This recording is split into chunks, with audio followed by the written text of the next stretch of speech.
ची दुसरी फेरी, राजकीय वाटचालीची आबा दुसरी फेरी चालू करण्यासाठी या खोजेवाडीमधील माझे सर्व सहकारी मित्र ह्यांनी जो आज निर्णय घेतला, या निर्णय प्रक्रियेमध्ये मी नाहीये, जो निर्णय घेतला की आज आपल्याला मत व्यक्त करायची,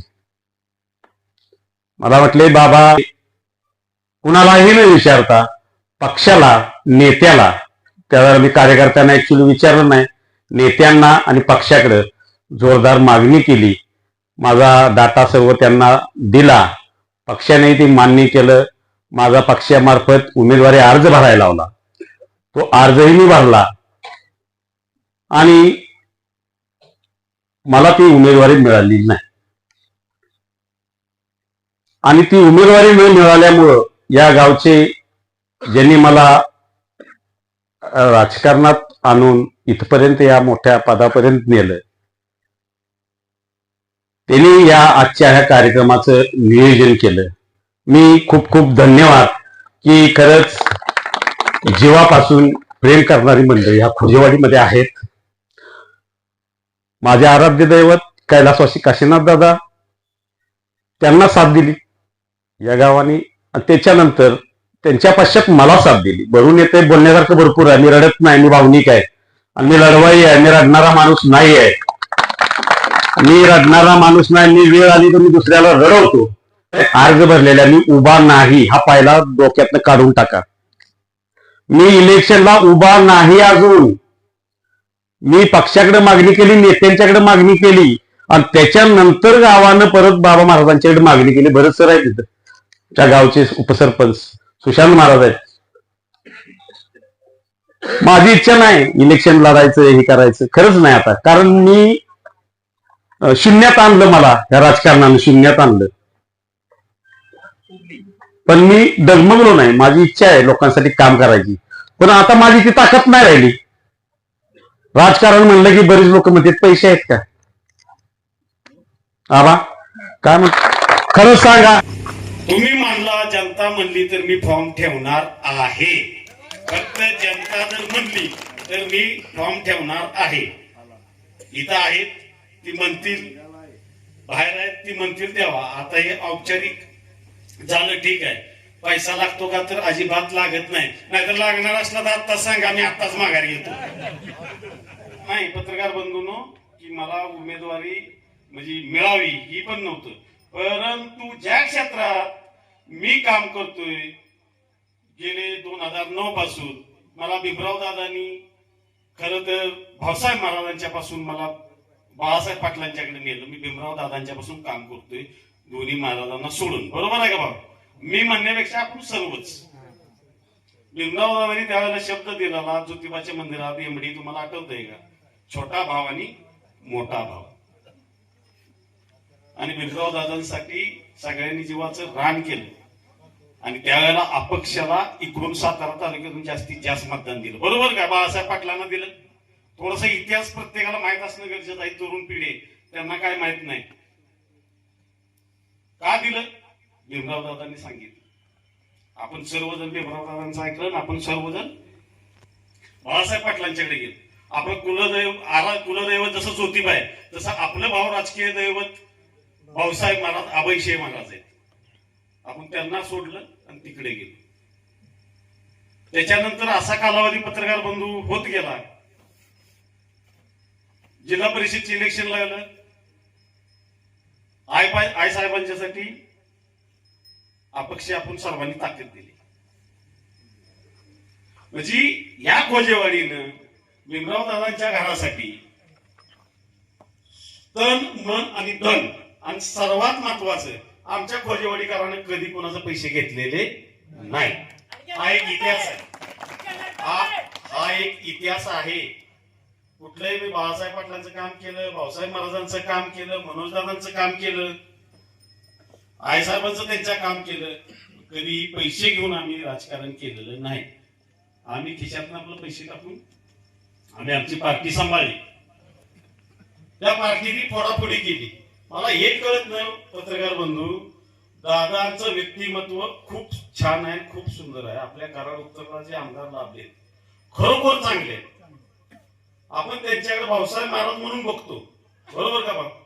भाऊसाहेब महाराज कसे अशी नजर टाकली कार्यकर्त्याचं पोट भरत होतं. त्यावेळेला नजर आणि बोलणं एवढंच कार्यकर्त्याला भूक असायची. पैशाची भूक आणि जेवणाची न्याय असली काही भूक नसते.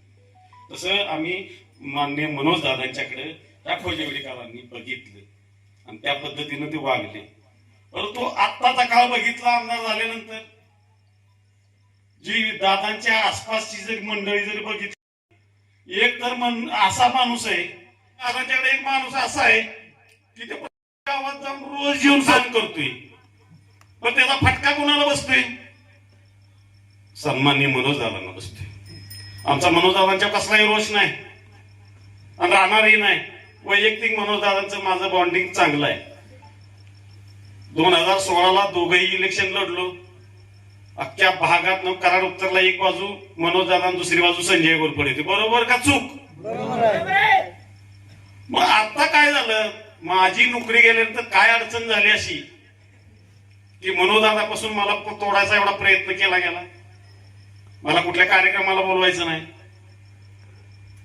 असं काय आम्ही केलं? आम्ही तर पैसे घेत नाही कुणाकडून. प्रामाणिकपणे सांगतो, खरंच मनोज दादा आमदार म्हणून चांगले आहेत, कामं चांगली करतात. फक्त बदनाम झालेत मनोज दादा या सराउंडिंग मुळे बदनाम झालेत. मी कुणाबद्दल बोलत होतो, कुणाच्या बऱ्याच लोकांच्या लक्षात आलेलं आहे. यांनी प्रत्येक गटात घाण केली, या नागठाणे गटात पण घाण केली आणि ह्या वर्णे गटात पण घाण केली. यांना दुसरा उद्योगच नाही. फक्त मी मग त्या चिडीपायी नांदगावला गेलो, आम्ही सर्व काका वगैरे सगळे गेलो.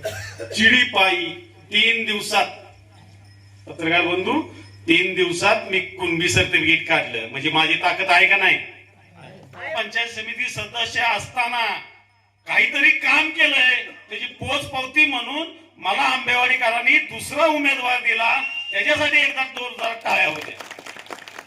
पंचायत समितीच्या उमेदवारीसाठी मी खूप खूप धन्यवाद देतो उद्धव श्रीरंग मोहिते यांना. तुम्ही जरा खूप कृपया उभं राहावे आणि सर्वांना एक चेहरा दाखवावा. हे खूप मोठे उद्योजक आहेत, आमचे मित्र, डॉक्टरांचे बंधू आहेत, डॉक्टर सर्वांना परिचित आहे. आणि विकी यांच्यामुळं ही उमेदवारी मिळाली. खरं तर नाही, तुम्ही मोठा भाव, मी लहान भाव, आपण सर्व एक आहे. जातीपातीचं मी राजकारण कधी केलेलं नाही, करणार पण नाही. हे असलं करणार नाही. आम्हाला सत्ता नसली तरी चालेल, पण लोकांसाठी आम्ही जर आमचा डीएनए जर चेक केला तर समाजकारणाचा डीएनए निघेल. पोट तिडीक एवढीच आहे. तर सांगायचंय काय, 16ला इलेक्शन लढलं दादा. मी जिल्हा परिषदेला गेलो, मी पंचायत समितीला गेलो. मी नोकरी करत होतो, नोकरी गेली. कशाने गेली सर्वांना माहिती आहे. कशामुळे माझी नोकरी गेली? राजकारण.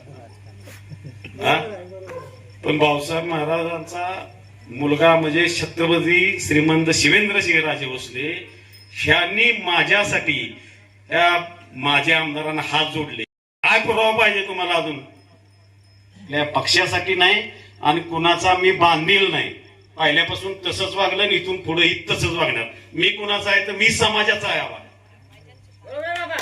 मी समाजासाठी काम करतो आणि दिलेला शब्द कायम पाळतो. भीमराव दादांना शब्द दिलेला, मनोज दादांना शब्द दिलेला, मनोज दादांना आमदार करेपर्यंत मनोज दादांच्या पाठीवर खंबीर उभं सर्व ताकदीनिशी उभे होतो. कुठेही कमी पडलो नाही. आणि आज मला फक्त मनोज दादांच्या पासून तोडण्याचा विचार केला जातो. आजही आम्ही तुटलेलो नाही. कुणी मनात सुद्धा आणू नका संजय घोरपडे मनोज दादा वेगळे झालेत. अजिबात नाही, अजिबात नाही. दोघांचे विचार एकच आहे. फक्त मनोज दादा का असं करतायत त्याचं उत्तर फक्त मला सापडलेलं आहे. मी ही इलेक्शन झाल्यानंतर तुम्हाला सांगेन मनोज दादा माझ्या बरोबर का असे वागले. दादांना सुद्धा बोलता येईल. खरंच तो देव माणूस आहे. आता इथून पुढं 27 तारखेला अर्ज माघारी घ्यायचे. मी काय करायचं? नाही, इलेक्शन लढायचं का माघारी घ्यायची? इलेक्शन लढायला पैसे लागतात. इलेक्शन लढायला पैसे लागतात.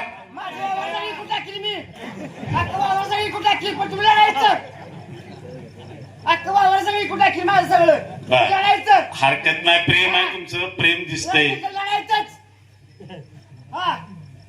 आता बरोबर आहे लढायचं.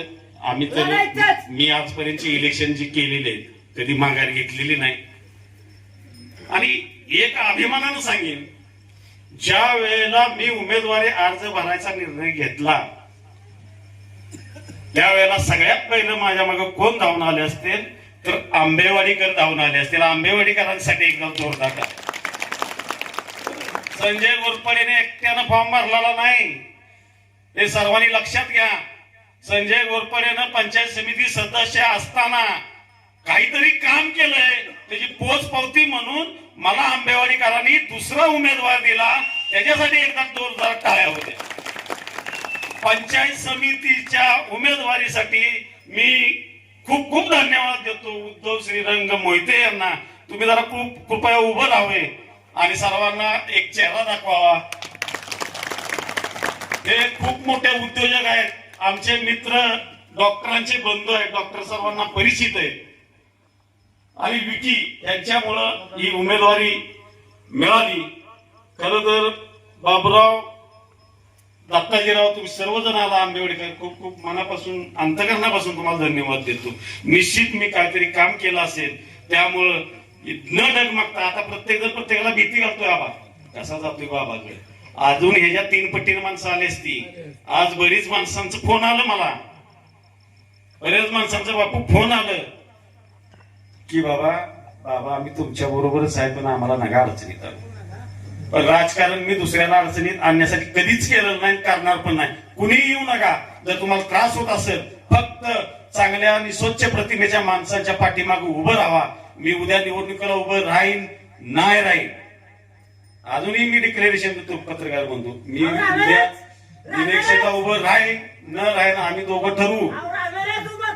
आपल्याला इलेक्शनला उभं राहायचंय का नाही.